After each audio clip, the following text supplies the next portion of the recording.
ناظرین، اس ویڈیو میں ہم آپ کو بتائیں گے کہ پاکستان کے نئے چیف جسٹس یحییٰ آفریدی کون ہیں۔ اس ویڈیو کو اینڈ تک دیکھنے سے آپ کو یہ معلوم ہو جائے گا کہ آخر یحییٰ آفریدی کی تاریخ کیا ہے اور وہ پہلے کن کن عہدوں پر رہ چکے ہیں۔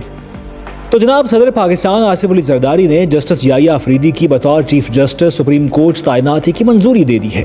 ایوان صدر سے جاری ایک بیان میں کہا گیا ہے کہ صدر مملکت نے جسٹس یحییٰ آفریدی کی تعیناتی 26 اکتوبر 2024 سے 3 سال کے لیے کی ہے۔ خیال رہے کہ پاکستان کے موجودہ چیف جسٹس قاضی فائز عیسیٰ 25 اکتوبر کو ریٹائر ہو رہے ہیں۔ 26ویں آئین ترمیم کے نفاذ کے بعد نئے چیف جسٹس آف پاکستان کی تقرری کے لیے خصوصی پارلیمانی کمیٹی کا اجلاس ہوا تھا۔ پی ٹی آئی اور سنی اتحاد کونسل کے نمائندے اس اجلاس میں شریک نہیں ہوئے تھے اور انہوں نے کمیٹی کی کارروائی کا بائیکاٹ کیا تھا۔ اس اجلاس میں چیف جسٹس کی تقرری کے لیے سیکرٹری قانون کی جانب سے بھیجے گئے سپریم کورٹ کے انتہائی 3 سینئر ججوں کے نام پیش کیے گئے تھے، جن میں جسٹس منصور علی شاہ، جسٹس منیب اختر اور جسٹس یحییٰ آفریدی شامل تھے۔ بند کمرہ اس اجلاس میں طویل بحث کے بعد کمیٹی نے جسٹس یحییٰ آفریدی کے نام پر اتفاق کیا تھا۔ اب آپ کو بتاتے ہیں کہ جسٹس یحییٰ آفریدی کون ہیں۔ پاکستان کے صوبہ خیبر پختونخوا کے ضلع ڈیرہ اسماعیل خان سے تعلق رکھنے والے جسٹس یحییٰ آفریدی بطور چیف جسٹس نامزدگی کے وقت سپریم کورٹ میں سینیورٹی کے لحاظ سے 3 نمبر پر ہیں۔ جسٹس آفریدی نے ابتدائی تعلیم لاہور کے مشہور زمانہ ایٹسن کالج سے حاصل کی۔ اس کے بعد انہوں نے گورنمنٹ کالج لاہور سے بی اے اور پھر پنجاب یونیورسٹی سے معاشیات میں ایم اے کیا، جبکہ انہوں نے قانون کی تعلیم برطانیہ کی کیمبرج یونیورسٹی سے حاصل کر رکھی ہے۔ جسٹس آفریدی نے 1990 میں ہائی کورٹ کے وکیل کی حیثیت سے پریکٹس شروع کی، جبکہ 2004 میں سپریم کورٹ میں وکالت کا آغاز کیا۔ اس دوران وہ خیبر پختونخوا کے اسسٹنٹ ایڈوکیٹ جنرل کے عہدے پر بھی کام کرتے رہے ہیں۔ سن 2010 میں پشاور ہائی کورٹ کا ایڈیشنل جج تعینات ہونے سے پہلے وہ آفریدی، شاہ اور من اللہ لا فرم کا حصہ تھے۔ یہ وہی ادارہ ہے جس کے دیگر 2 شراکت دار وکیل منصور علی شاہ اور اطہر من اللہ بھی جسٹس آفریدی کی طرح سپریم کورٹ کے جج بنے۔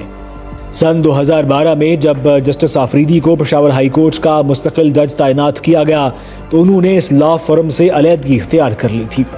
ہائی کورٹ میں 4 سال کام کے بعد 30 دسمبر 2016 کو جسٹس آفریدی کو پشاور ہائی کورٹ کا چیف جسٹس تعینات کیا گیا۔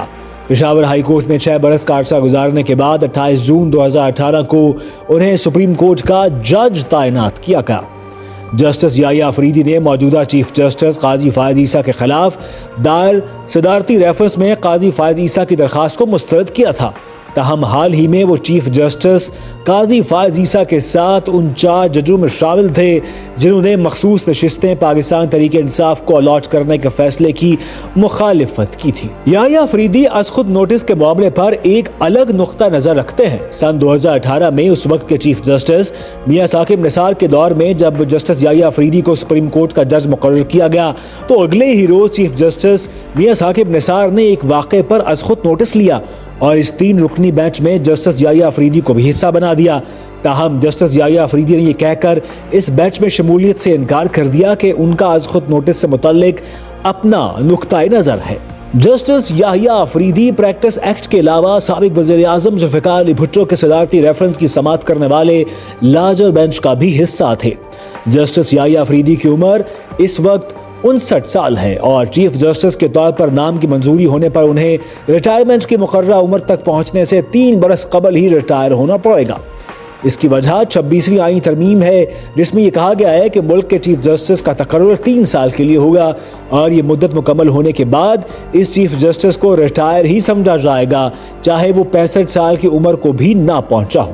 پاکستان بار کونسل کے سابق وائس چیئرمین امجد شاہ کا کہنا ہے کہ جسٹس یحییٰ آفریدی کا لیگل کریئر بہت شاندار ہے اور وہ ہائی کورٹ کے چیف جسٹس بھی رہ چکے ہیں، جبکہ انہیں انتظامی امور کا ایکسپیرینس بھی حاصل ہے۔ جسٹس یحییٰ آفریدی نے متعدد ایسے فیصلے دیے ہیں جن کو وکلا کمیونٹی بڑی عزت کی نگاہ سے دیکھتی ہے، لیکن پاکستان تحریک انصاف نے یہ فیصلہ کیا ہے کہ وہ جسٹس یحییٰ آفریدی کی تعیناتی کے خلاف وکلا مہم کا آغاز کرے گی۔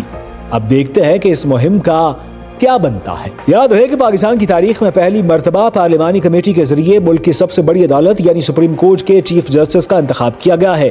اس سے پہلے سپریم کورٹ کی حالیہ تاریخ میں الجہاد ٹرسٹ کیس کے فیصلے کی روشنی میں سب سے سینئر جج ہی ملک کا چیف جسٹس ہوا کرتا تھا۔ جسٹس یحییٰ افریدی کی بطور چیف جسٹس نامزدگی کی منظوری پر ایک جانب جہاں پاکستان کے مختلف بار کاؤنسلز نے اسے خوشائن پیش رفت قرار دیا ہے، وہیں دوسری جانب وکلاء کے ایک طبقے کی جانب سے سینیورٹی کے اصول کے خاتمے کے حکومتی اقدام پر تنقید بھی کی جا رہی ہے۔